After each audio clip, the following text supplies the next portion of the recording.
Þarna Elínetta reyndi stunguna í gegn, gekk ekki upp. Boltan út og það var Gíja sem kom og skipti við hana, en sjáu þið hérna geysast F-háingar fram og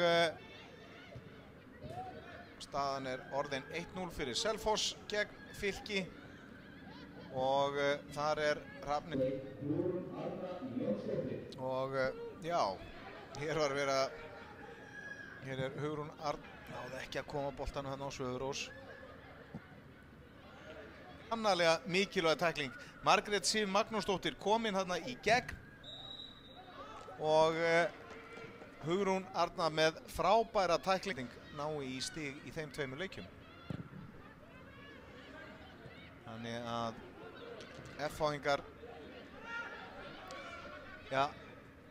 sjá allavega hér Margrét á móti þremur og kemur boltanum fyrir marki. Vel gert og þetta er mark!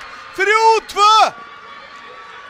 Margrét Sveins með frábæra vinnu út á kantinum og hver var mætt þarna inn á marktegin?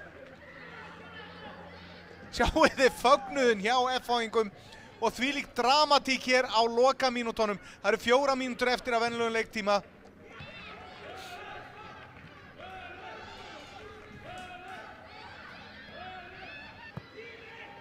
Eina fyrir enn og hér er flautað til leiksloka og sjáu þið fögnuðin hjá F-háingum. Þetta eru risastór 3 stig fyrir FH.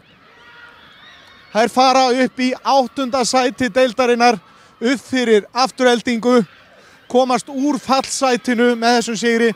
Afturelding var að tapa þaðan 4-2 fyrir Breiðablik og